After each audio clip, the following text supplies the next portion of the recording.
Bonjour à toutes et à tous, bienvenue sur le webinar donc sur les métiers de la santé et du médico-social, une opportunité pour les jeunes. Je suis Laurent Barban, je suis le délégué territorial de l'OPCO Santé pour l'Île-de-France. Et donc je suis ravi de vous accueillir avec Madame Clavé, qui se présentera un peu plus tard. Je voulais vous dire quelques mots sur le mode de fonctionnement de ce webinar. L'idée, c'est que vous nous voyez, vous nous entendez, mais malheureusement, nous ne vous voyons pas et nous ne vous entendons pas. Donc, le chat que vous avez sur la droite est le mode de communication à utiliser. Et n'hésitez pas à nous envoyer vos questions pendant notre intervention. Je vous ai déjà laissé quelques liens vers des sites intéressants et qui pourront vous servir après ce webinar. Quelques mots en préambule pour vous dire qui nous sommes, l'OPCO Santé. L'OPCO Santé, c'est un opérateur de compétences qui a été mis en place en 2019 à la suite de la loi sur la liberté de choisir son avenir professionnel. Et nous avons plusieurs missions, mais deux missions qui sont principales.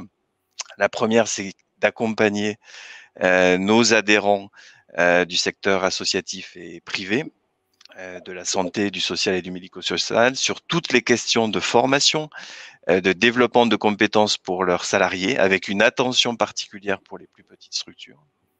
C'est la première mission. Et la deuxième mission qui nous réunit vraiment aujourd'hui, c'est de faire la promotion des contrats en alternance, c'est-à-dire les contrats de professionnalisation et les contrats d'apprentissage, qui sont des leviers, des outils, des moyens privilégiés pour pouvoir accéder aux métiers et aux formations de la santé, du social et du médico-social. Et pour mieux en parler, je vais donc accueillir et laisser la parole à Madame Clavé de l'association Valentin Huy qui va maintenant se présenter. Bonjour à tous. Je suis donc directrice des ressources humaines dans le secteur associatif médico-social, l'association Valentin Huy, qui a pour objectif d'accueillir des déficients visuels à tout âge de la vie, que ce soit des jeunes dans un IMPRO, que ce soit des personnes âgées dans un centre résidentiel, que ce soit des personnes qui ont plusieurs handicaps, en plus de la déficience visuelle, un autre handicap et qui leur donne la possibilité de travailler dans des ESAT. Nous avons également une entreprise adaptée. Donc voilà, sur tout le territoire français, nous œuvrons au profit des déficients visuels par la voie également de petits comités locaux qui permettent un maillage territorial pour offrir aux déficients visuels de l'instruction, des formations, utilisation du matériel informatique, des iPhones, des téléphones, des smartphones, et puis aussi apprendre le braille, pouvoir se débrouiller dans la vie avec des instructeurs en locomotion, des avigistes, des gens qui leur permettent d'évoluer, que ce soit dans la rue ou à leur domicile, pour pouvoir vivre au mieux et puis accéder également à la culture, aux livres audio enregistrés. Voilà, on promeut toutes les actions qui permettent aux déficients visuels d'avoir la vie la plus agréable possible malgré leur handicap. Je suis un petit peu précise sur la description de ce que fait notre association, parce que derrière, ça parle à tout le monde, ce que c'est qu'une personne handicapée, déficiente visuelle. Vous savez peut-être ce qu'est un ESAT, c'est un centre d'accueil qui permet à des personnes handicapées de travailler, d'être dans l'inclusion sociale, dans la vie, se lever le matin, aller rencontrer des collègues, faire un travail. C'est un grand soulagement pour eux-mêmes et pour leur famille, ça donne un sens à leur vie. Et autour de ces activités qui sont dirigées vers les plus fragiles, ça peut être des handicapés, des personnes âgées, etc., on a des métiers d'engagement qui permettent d'offrir une vie meilleure à ces personnes. Alors ça, c'est pour le médico-social et le social. Après, vous connaissez peut-être un peu mieux ce qu'on appelle le sanitaire, mais ça vous parlera plus si je vous dis le secteur de la santé, l'hôpital, que ce soit l'hôpital public ou l'hôpital privé, où on a toute une panoplie de métiers, de professionnels engagés pour servir les plus fragiles, les personnes malades, avec des métiers dont vous avez peut-être entendu parler, qui sont connus, les médecins, les infirmiers, les aides-soignants, mais aussi tout un tas d'autres métiers qui gravitent autour du patient, qui sont peut-être parfois un peu moins connus, et quand bien même vous connaissez ces métiers, vous ne savez pas forcément comment y arriver, quel cursus, et surtout, est-ce qu'il y a de l'emploi, combien c'est payé, est-ce que c'est des métiers difficiles, quels sont les avantages, les inconvénients, et surtout comment on y parvient, et est-ce que ça peut être loin de chez moi, est-ce que ça va engager des déménagements, ou est-ce qu'au contraire, je peux trouver du travail facilement. Voilà, donc je suis en capacité, en tout cas je l'espère, de répondre à vos questions sur ces sujets. Je connais très très bien le secteur de la santé, les métiers de la santé. Je suis que depuis un an dans le secteur médico-social, donc je connais moins bien, mais dans le médico-social, on emploie des personnes comme des éducateurs spécialisés, des moniteurs, des instructeurs. C'est quand même des métiers qui vous parlent et dont vous avez certainement entendu parler. Peut-être quand vous êtes adolescent, vous allez au centre socio-culturel du quartier ou à la maison des jeunes du quartier et vous avez été reçu par des professionnels qui s'appellent des moniteurs, des éducateurs. Donc, vous avez pu voir ce qu'étaient ces métiers qui passent par des formations très particulières avec des diplômes d'État agréés, reconnus.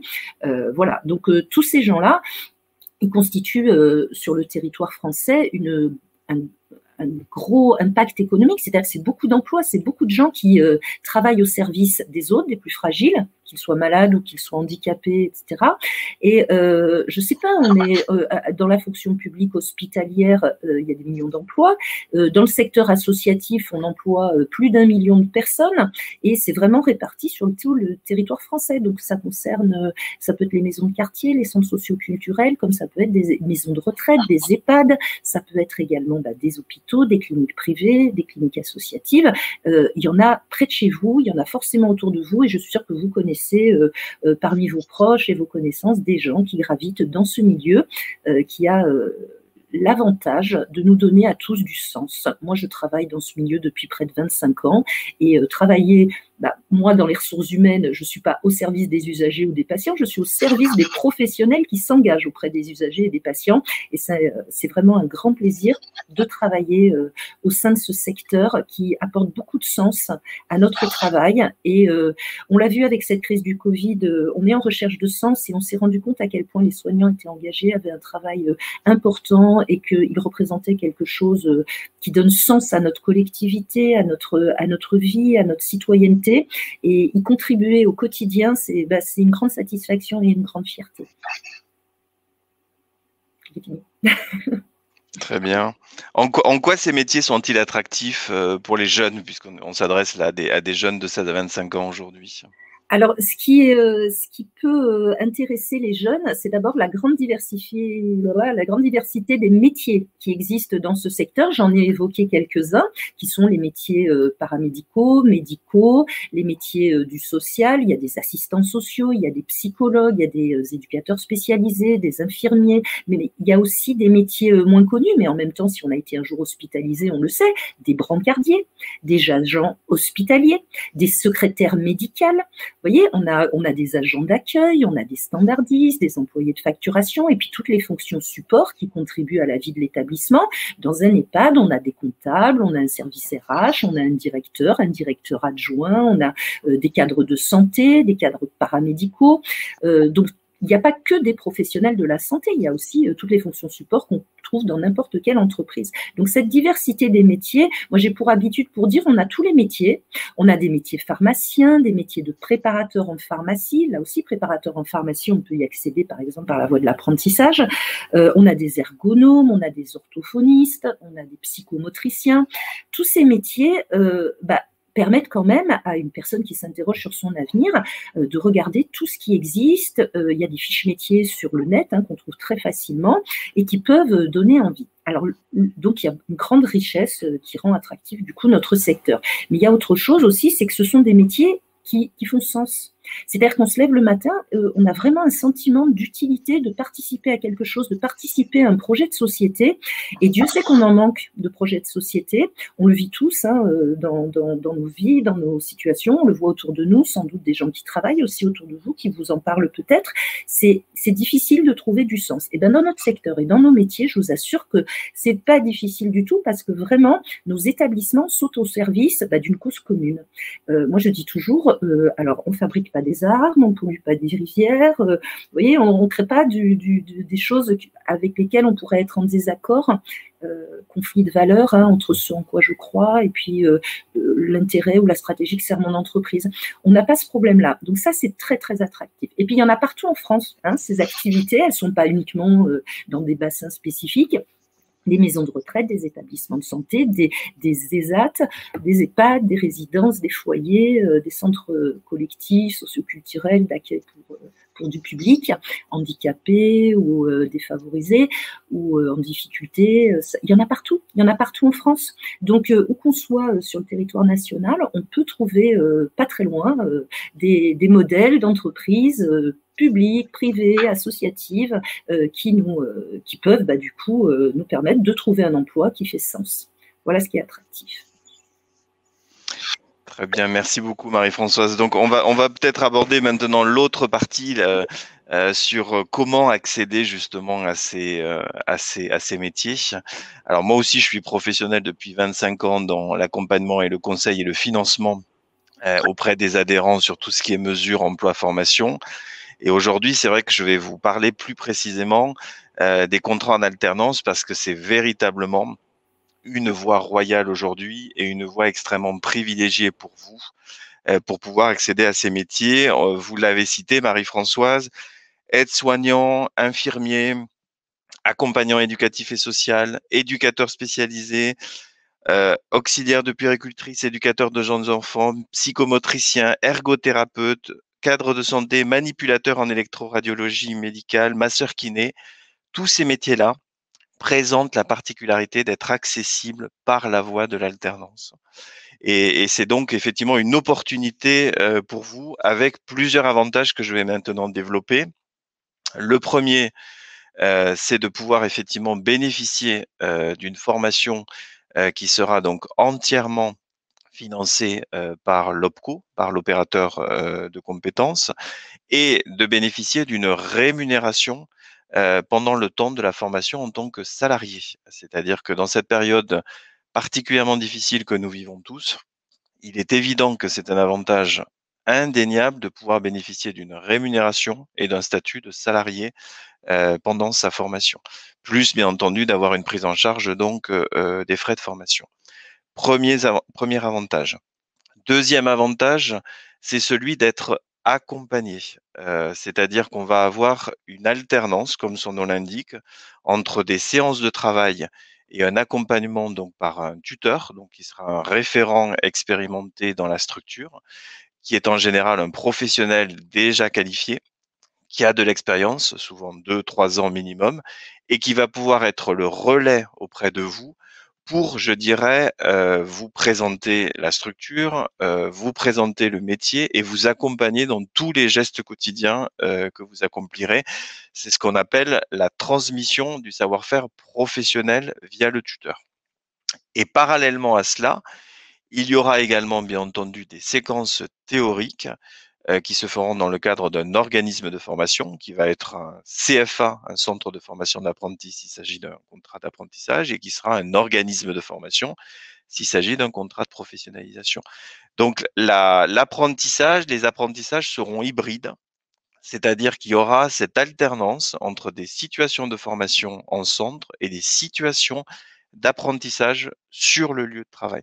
Et ça, ce côté dual, hybride est extrêmement important vraiment pour acquérir les compétences et les savoirs de base. Si on développe un petit peu le contenu des contrats d'apprentissage ou de professionnalisation, la différence importante, c'est que le contrat d'apprentissage, il s'arrête à 29 ans. Donc si vous étiez, mais on n'est pas normalement dans la cible d'aujourd'hui, sur une tranche d'âge supérieure, seul le contrat de professionnalisation vous serait accessible. Donc ça veut dire que pour les jeunes de 16 à 25 ans, la voie royale, ça reste le contrat d'apprentissage qui va vous permettre donc, comme son nom l'indique, d'acquérir un titre ou un diplôme qui vous ouvrira donc les portes d'un métier. Et vous bénéficierez donc dans le cadre de ce dispositif-là de ce dispositif d'un contrat en tant que salarié, qui pourra être un contrat, en général, qui sera un contrat à durée déterminée, qui va être sur le contrat d'apprentissage entre 6 mois minimum et 3 ans, pendant laquelle donc vous allez être considéré comme un salarié par l'employeur et le tuteur. Ça veut dire effectivement que vous bénéficierez d'une rémunération, on va y venir, que vous bénéficierez d'une protection sociale, que vous aurez droit aux mêmes avantages qu'un salarié en matière de congés payés et que vous acquérerez de l'expérience professionnelle qui demain sur votre CV sera aussi un atout extrêmement important à valoriser, c'est-à-dire que vous aurez acquis non seulement une certification, mais en plus, vous aurez acquis aussi une expérience professionnelle et vous aurez développé un réseau avec le tuteur, avec l'employeur, qui sera quand même quelque chose d'extrêmement important. Donc vraiment, étudier avec toute l'attention donc cette mesure, donc ces mesures donc en alternance. Vous pouvez bien entendu vous adresser sur la plateforme donc du conseil régional Oriane. Vous pouvez aller sur le site également de l'Opco Santé pour avoir tous les détails sur les financements et sur les modalités d'engagement de ces contrats. Et puis vous pouvez vous appuyer sur ce que j'appellerais l'offre de formation, c'est-à-dire les centres de formation d'apprentis, les organismes de formation qui organisent régulièrement des portes ouvertes et qui sont là également vraiment pour vous guider dans toutes les démarches donc de prise de contact avec les employeurs, parce que ça peut paraître parfois intimidant d'aller au devant, bien entendu, des employeurs pour présenter sa candidature. Donc il y a tout un accompagnement aujourd'hui qui est prévu pour vous aider et pour faciliter vraiment cette mise en relation et donc la signature de ces contrats d'alternance. Je voudrais simplement ajouter qu'en général, sur nos sites internet des entreprises que j'ai citées, des associations que vous trouvez donc très facilement sur internet, vous avez en général des rubriques ressources humaines, recrutement, contact. N'hésitez pas à aller chercher les contacts, notamment en ressources humaines, et d'envoyer vos candidatures spontanées. Nous, les recruteurs, ça ne veut pas dire qu'on aura un poste et qu'on sera en capacité de vous offrir un projet, mais on accepte volontiers de recevoir vos CV et vos lettres de motivation spontanées. Dites-vous que parfois on a un besoin et ça va matcher avec votre candidature. Et puis, des fois, on n'a pas un besoin exprimé et c'est à la lecture de votre candidature que peut surgir un besoin et un projet. Donc, il ne faut jamais hésiter à envoyer sa candidature spontanée. Par contre, soyez très, très clair dans le mail que vous adressez avec en pièce jointe lettre de motivation et CV. Parce que ce petit mail, d'ailleurs, vous pouvez ne pas faire de lettre de motivation, le CV suffit, et le message dans le mail, expliquez très clairement votre démarche et votre projet. Je suis à la recherche d'une entreprise pour faire un contrat de professionnalisation à partir de septembre dans telle filière pour préparer tel diplôme. Si vous êtes très très clair dans votre message, vous pouvez tout à fait prospecter dans tous les établissements de votre secteur, alentour, dans la région, pour pouvoir proposer votre candidature spontanée. On a l'habitude. Alors, vous nous en voulez pas si on vous répond pas. On reçoit énormément de candidatures. On ne peut pas traiter toutes les réponses. On n'a pas de service suffisamment achalandé pour répondre à tout le monde. Donc, n'en prenez pas ombrage. Mais par contre, n'hésitez pas à envoyer vos candidatures spontanées. Je me demandais aussi, Laurent, pour les gens qui sont en poste, ils peuvent aussi aller vers le conseil en évolution professionnelle pour pouvoir se renseigner sur ces dispositifs en cas de reconversion professionnelle. Tout à fait. En fait, c'est la voie de l'alternance aujourd'hui, donc elle est limitée à 30 ans sur l'apprentissage, mais elle est illimitée en termes de temps sur le contrat de professionnalisation. Et ce sont des voies également qui sont utilisées par des personnes qui ont déjà eu une première expérience professionnelle et qui ont envie de se retourner vers les métiers de la santé, du social et du médico-social parce que ça a plus de sens, plus de résonance par rapport à leurs valeurs. Et on voit aujourd'hui que les contrats en alternance sont également plébiscités par par des adultes qu'on appellerait à mi-parcours de leur vie professionnelle, entre 35 et 45 ans. Donc c'est vraiment un dispositif, j'ai envie de dire, de plus en plus universel et de plus en plus ouvert, qui était à l'origine conçu pour les jeunes, mais qui est en train de prendre une ampleur toute particulière, et notamment à la faveur de cette crise. Pour rebondir. Pas plus tard que le mois dernier, mon association a recruté une ergothérapeute de 47 ans qui vient de faire une reconversion professionnelle. Elle travaillait dans toute autre chose jusqu'à 45 ans. Elle a découvert ce milieu et ce métier. Elle a fait la formation et donc c'est son premier poste pour lequel elle vient de signer un contrat dans mon association. Et elle est ravie, elle est enchantée et nous aussi. Voilà, alors c'est important vraiment aussi d'avoir, je rebondis sur ce que vous disiez Marie-Françoise, c'est important de préparer en fait toute la phase du recrutement et des entretiens avec les employeurs. Donc c'est vrai que le salon aujourd'hui Jeunes d'Avenir permet cette rencontre entre employeurs et salariés. On est là dans la bonne période, je dirais avril, mai, juin, pour démarrer les recherches, pour pouvoir valider toutes les étapes de la candidature, parce qu'il y a des dossiers de candidature à constituer pour accéder à ces formations. Je pense à aide-soignant, je pense à éducateur spécialisé. Ça prend du temps. Les entretiens peuvent aussi prendre du temps, puisque pour l'employeur, il s'agit d'un vrai recrutement et souvent d'une période d'essai également souvent en vue de pouvoir recruter la personne qui est formée. Donc vraiment mettez à profit la période qui s'annonce, mai et juin, pour démarrer d'ores et déjà vos contacts avec les centres de formation et les employeurs. Ça, je pense que c'est un point important. On l'a cité également, les formations qui sont les plus plébiscitées aujourd'hui par l'apprentissage sont des formations que j'appellerais cœur de métier, c'est-à-dire éducateur spécialisé, accompagnant éducatif et social, aide-soignant, moniteur éducateur. Mais il y a également des fonctions et des formations dites transverses, c'est-à-dire je pense notamment au métier des ressources humaines, je pense à tout ce qui va concerner l'informatique, la finance, le domaine technique également. Les professions de la santé, du social et du médico-social ont également besoin de professionnels qui puissent s'investir sur des fonctions transversales. Et avec la croissance et le développement des organisations, ces fonctions support ont de plus en plus d'importance. On a des fonctions logistiques. J'évoquais tout à l'heure la pharmacie. On a des pharmaciens, on a des préparateurs en pharmacie et on a des ouvriers logistiques.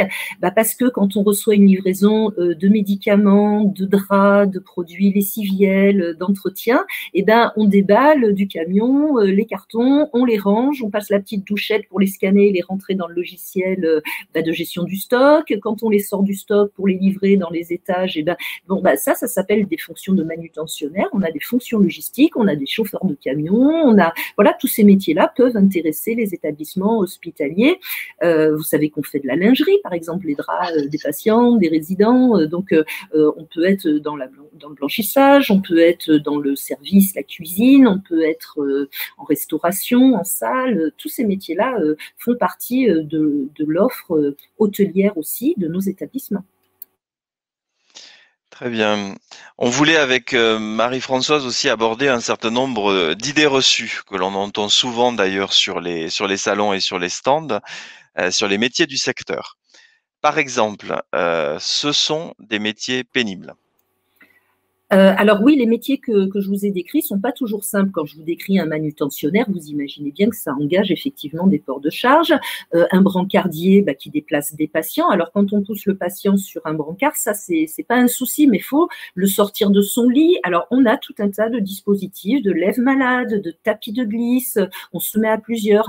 On a inventé plein de dispositifs, d'outils, de matériel pour pouvoir faire bien le travail et pas s'abîmer le corps. On est très aidé par l'assurance maladie, par nos médecins du travail, par des ergonomes qui nous donnent des bons conseils. Et aujourd'hui, les entreprises, on est conscient qu'il vaut mieux acheter du matériel pour des bonnes conditions de travail des salariés afin qu'ils ne se découragent pas, qu'ils ne se fassent pas mal, qu'il n'ait pas d'accident du travail, qu'ils ne soient pas en arrêt maladie. Parce que sinon, on a fait du mal à un collaborateur, à un salarié. Et en plus, on a perdu un salarié, on est obligé d'aller chercher un vacataire, un CDD, un remplaçant et on est tous en difficulté. Donc, on investit dans le matériel, dans les équipements de protection, notamment pour les troubles l'ensemble musculo-squelettique. Par contre, souvent, les professionnels oublient d'utiliser ce matériel parce qu'ils sont pressés, veulent faire vite, etc. Et c'est plus là-dessus qu'on doit avoir un rôle pédagogique, de rappel en permanence. Prenez soin de vous, protégez-vous. Mais voilà, la politique, c'est vraiment la prévention, la santé pour le bien de tous. Après, bon, là, je parle de charge physique. C'est des métiers à charge mentale, hein, un soignant, un professionnel de santé ou même un éducateur, un moniteur va se trouver face à des situations forcément souvent de détresse ou de souffrance. Forcément, on aide les plus fragiles, qu'ils soient malades, qu'ils soient handicapés, qu'ils soient peut-être en déficit d'instruction ou d'argent. Enfin bon, donc forcément, on croise au quotidien des publics extrêmement fragiles. Les assistants sociaux, ils rencontrent des gens qui sont dans des situations assez terribles. Donc effectivement, comme c'est un métier d'engagement, c'est un métier qui représente une charge mentale où on va se trouver confronté. Alors, on donne beaucoup de formations pour soutenir les équipes, pour leur apprendre. Ça fait partie aussi de leur formation initiale, d'apprendre à gérer l'émotion.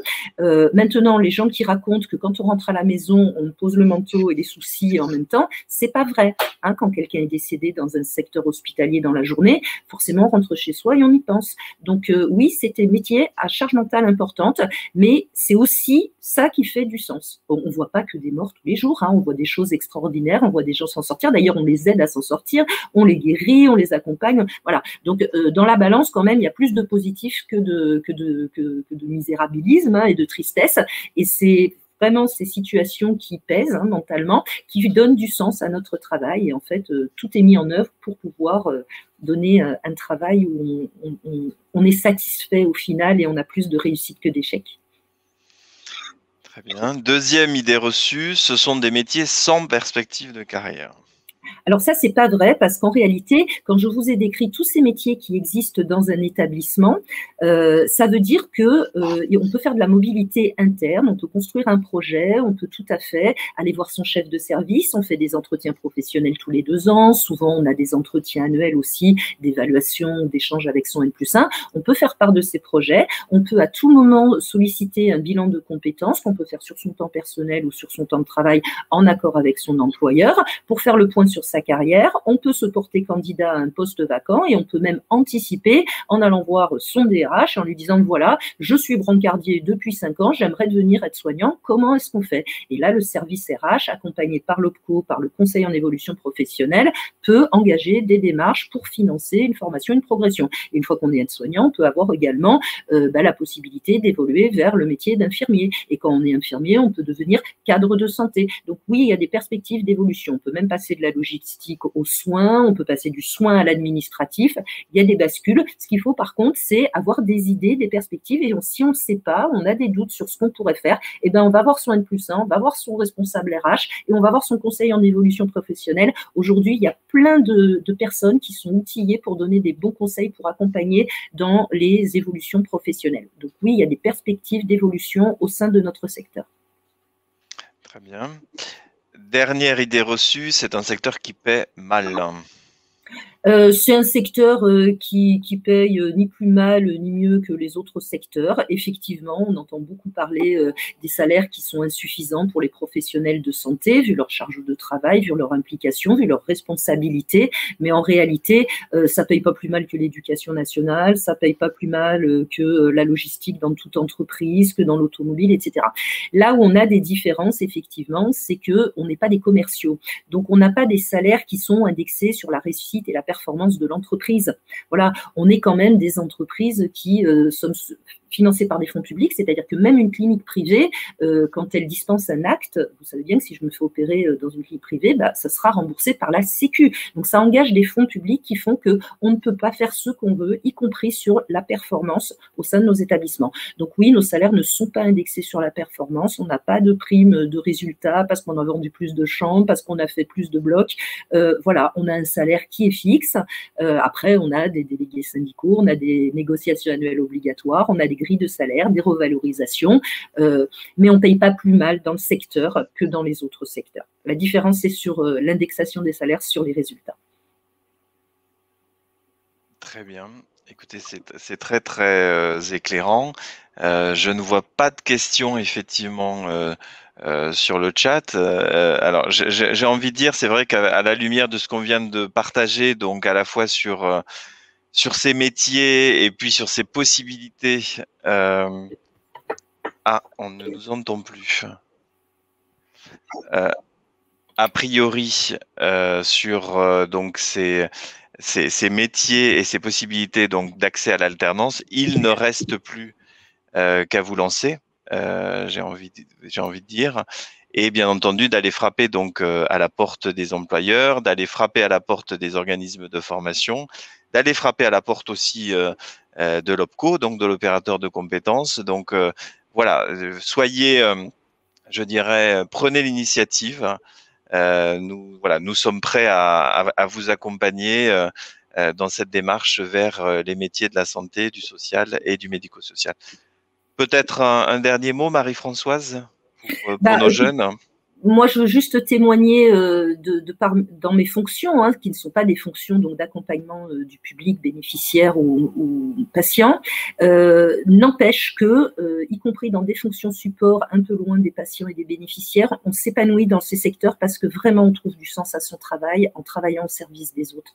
Ce type de structure et ces métiers nous donnent cette grande chance et Dieu sait que on est en manque de sens qui donne l'engagement, la motivation, le courage de se lever tous les matins pour aller au travail. Voilà, ces métiers offrent cette perspective et ça, c'est une grande chance. Très bien, ben nous allons clôturer sur ce mot de la fin de Madame Clavé et vous souhaiter une excellente journée et puis un excellent aussi challenge et donc de très très bonnes rencontres avec les futurs employeurs. Très bonne journée. Bonne journée. Au revoir.